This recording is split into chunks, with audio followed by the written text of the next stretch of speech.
Hello, good morning everyone. Very warm welcome to Baby Code IELTS session. I'm Tanu Vermani, an IDP certified trainer and a TOEFL to Solve certified trainer. So आज हम बात करने वाले हैं essential writing task 2 skills के बारे में. हम अपने tips के sessions आपके लिए complete कर रहे हैं, right? So आज का जो session है, it is about writing task 2 skills जो आपको पता होने चाहिए so that you can boost your scores, right? So let's look at writing task 2 skills.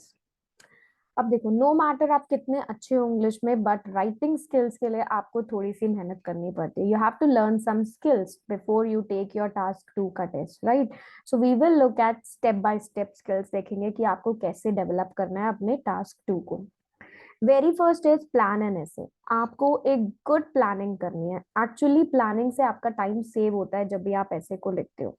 40 minutes का टाइम है आपके पास ऐसे लिखने के लिए. प्लान करो कि 4 to 5 मिनट्स या मैक्सिमम 6 मिनट्स में आप प्लान कर लोगे अपने ऐसे को कि आप इंट्रोडक्शन में क्या लिखने वाले हो, बॉडी पैराग्राफ्स में या कंक्लूजन में क्या लिखने वाले हो.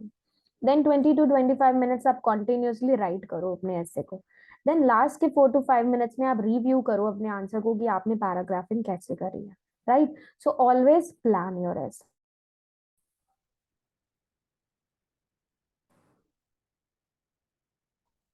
I'm sharing my screen again.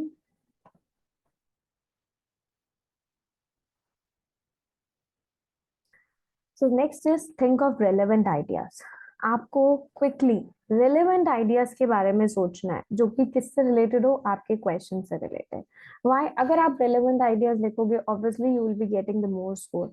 Ideas doesn't matter but yes your skills do matter. अगर आपने डायरेक्टली रिलेटेड नहीं लिखा क्वेश्चन से and it is of the topic, तो आपको कभी भी टास्क अचीवमेंट में स्कोर नहीं मिलेगा, right? Third is right a complex sentence. Complex sentence आपके ग्रामर के स्कोर को इंक्रीज करते हैं. It actually boost your score. So very simple होते हैं लिखने में भी और कॉम्प्लेक्स बिल्कुल नहीं होते. अगर आपको कॉम्प्लेक्स सेंटेंसेस से रिलेटेड सेशन देखना है तो आप ग्रामर सेशंस में जाके चेक कर सकते हो कॉम्प्लेक्स स्ट्रक्चर्स के बारे में. Next is paraphrasing. पैराफ्रेजिंग एक बहुत इंपॉर्टेंट स्किल है आइल्स की. चाहे आप रीडिंग, राइटिंग, लिसनिंग या स्पीकिंग की बात करो तो सब में it is there. So paraphrasing आपको करनी आनी चाहिए. You should paraphrase the question. आप वेरी फर्स्ट सेंटेंस में अपने क्वेश्चन को क्या करते हो, पैराफ्रेज करते हो. सो इससे आपकी वोकैबुलरी क्या होती है, बूस्ट होती है राइटिंग टास्क 2 में. पैराफ्रेजिंग कैसे करते हैं आप? पैराफ्रेजिंग का सेशन जाके चेक कर सकते हो. रीडिंग का सेशन नंबर 2 पैराफ्रेजिंग पे बेस्ड है, right? Third is supporting paragraph. आपको सपोर्टिंग पैराग्राफ्स लिखने आने चाहिए. Supporting paragraphs main body paragraphs होते हैं. ये क्या है? They are like the meat in the sandwich. ठीक है, जो दिस इज वेयर जब आप डिटेल एग्जामिनर को एक डिटेल प्रोवाइड कर रहे हो, किसकी फॉर्म में? एक्सप्लेनेशन और एग्जाम्पल की फॉर्म में. आप जस्टिफिकेशन दे रहे हो अपने आंसर का, अपने स्टैंड का, किसके थ्रू? डिटेल्स के थ्रू, एक्सप्लेनेशन के थ्रू. तो सपोर्टिंग पैराग्राफ्स आपके बहुत अच्छे से ऑर्गेनाइज्ड होने चाहिए. Next is right a thesis statement. अब थीसिस स्टेटमेंट बताता है एग्जामिनर को क्या? आपका ओपिनियन, राइट? तो राइटिंग टास्क 2 में समटाइम्स स्पेसिफिकली आपका ओपिनियन पूछा जाता है और अगर आपने वो क्लियरली नहीं लिखा तो इसका मतलब आपने आंसर नहीं करा क्वेश्चन को प्रॉपरली, आपने फुली एड्रेस नहीं करा, right? So you should look कि आपको आंसर देना है, ओपिनियन देना है अगर आपसे पूछा गया. So writing a thesis statement is must अगर आपसे ओपिनियन पूछा गया. Next one is how many words should you right. 250 words लिखने हैं, एग्जैक्टली 250 लिखने हैं या ओवर 250 लिखने हैं? हाउ मेनी ओवर वर्ड्स आप लिख सकते हो, कैसे आपको पता लगेगा? Will I lose marks if I write too many words? You can write more than 250 words but do not write less than 250. आप 250 से कम नहीं लिखोगे, 250 से ज्यादा लिखोगे, right? Always right more. But इसका मतलब ये नहीं आप 300 लिखो. Maximum 270 280 is enough. Understand and analyse any question. अब क्रिटिकल पार्ट क्या होता है क्वेश्चन को आंसर करने का? कि आप उसको अंडरस्टैंड करो, एनालाइज करो, आइडेंटिफाई करो कीवर्ड्स को, माइक्रो कीवर्ड्स को, इंस्ट्रक्शंस क्या दिए हैं आपको क्वेश्चन में, उसको आप इफेक्टिवली फॉलो करो, राइट? सो क्वेश्चन को अंडरस्टैंड करना, एनालाइज करना बहुत इंपॉर्टेंट है. तभी आप अपने आंसर को क्या कर सकते हो, ऑर्गेनाइज करते हो. और अगर आपने उसकी ऑर्गेनाइजेशन ठीक नहीं करी, आपने फुली उसको एड्रेस नहीं करा, तो आपको कोई भी मार्क्स नहीं मिलेंगे, right? Next is right a great introduction. Introduction क्या है? फर्स्ट थिंग है जो एग्जामिनर रीड करता है। So therefore we must give them a good first impression, right? तो इंट्रोडक्शन आपका सबसे पहली चीज है जो एग्जामिनर रीड करने वाला है, उसको आप फर्स्ट इंप्रेशन की तरह बहुत अच्छे से ऑर्गेनाइज करके लिखो, right? So they share specific sentence by sentence का स्ट्रक्चर होता है, राइट? कि इंट्रोडक्शन हम लिखते कैसे हैं।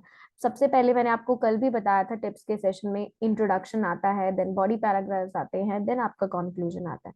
सो इंट्रोडक्शन में सबसे पहले पैराफ्रेजिंग होती है, राइट? देन आपका ओपिनियन, थीसिस लिखोगे आप, right? So in this way you write your introduction. Task two, task two का मार्किंग क्राइटेरिया आपको पता होना चाहिए कि टास्क टू मार्क कैसे होगा। क्या डिफरेंस है बैंड 5 में और बैंड 8 में? सबसे फर्स्ट टिप सेशन जो था राइटिंग का, उसमें मैंने आपको बैंड डिस्क्रिप्टर का चार्ट भी दिखाया, तो look at that marking criteria. वो बहुत सिंपल लैंग्वेज में एक्सप्लेन भी है।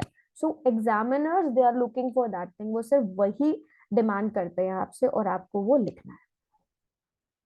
Next is right a conclusion. A good conclusion क्या होना चाहिए? समरी होनी चाहिए। किसकी? आपके मेन पॉइंट्स की। वो लास्ट थिंग है जो एग्जामिनर रीड कर रहा है। सो अगर आपने वो अच्छे से लिखा है, you will leave them with good impression, right? So आपका बहुत अच्छे से आपको स्कोर मिलने वाला है और आपको एक गुड इंप्रेशन रहेगा, दैट मीन्स आपको स्कोर अच्छा मिलेगा, right? So write a good conclusion using examples. हर एक सपोर्टिंग पॉइंट्स को आप एग्जाम्पल्स के साथ क्या करो? इलाबोरेट करो, स्पेसिफिक एग्जाम्पल दो जो उसे सपोर्ट करे, इलिस्ट्रेट करो अपने मेन पॉइंट को। ये सबसे इंपॉर्टेंट स्किल है, अगर आप इसको लर्न कर लेते हो you will get one of the higher band scores. So example use करना अपने स्टेटमेंट को सपोर्ट करने के लिए is one of the crucial thing, right? Cohesive device जिसको हम लिंकिंग वर्ड्स करते हैं, ये most they are one of the most misunderstood हो जाती है और मिस यूज भी हो जाती है राइटिंग में। सो आपको लर्न करनी आनी चाहिए कि आपको कैसे इनका यूज करना है और कहाँ पे यूज करना है। तो कोहेसिव डिवाइसेस कभी भी ओवरली यूज नहीं होनी चाहिए, राइट? Danger of synonyms. अब जब आप सिनोनिम्स लिखते हो, synonyms are very important, but they can also reduce your marks अगर आपने उसको इनकरेक्टली लिखा है, राइट कॉन्टेक्स्ट में नहीं लिखा, राइट? सिनोनिम्स हम जब भी यूज करेंगे उसका यूसेज हम चेक करेंगे कि हम करेक्ट कर रहे हैं या नहीं। Next is paragraphing and editing. अपनी राइटिंग को क्लियर लिखो, easy to read as possible लिखो, कि एग्जामिनर जब उसको रीड करे तो वो इजीली रीड कर पाए। और आपको एडवाइस भी किया जाता है कि आप पेन या फिर पेंसिल का यूज करो जब भी आप अपनी राइटिंग करते हो, right? So I hope these are the things, these are very informative, and ये राइटिंग टास्क 2 की स्किल्स को इम्प्रूव करने के लिए बहुत ज्यादा इंपॉर्टेंट है। So keep practicing, keep learning, and let's watch your journey so, right? And do not miss out our live session at 4 PM today. ठीक है, every day Monday to Friday there is a live session 4 o'clock, so you can attend that session, and in that session I'm taking your doubts as well as your queries. So stay tuned for more tips and strategies. Bye bye. Take care, all of you.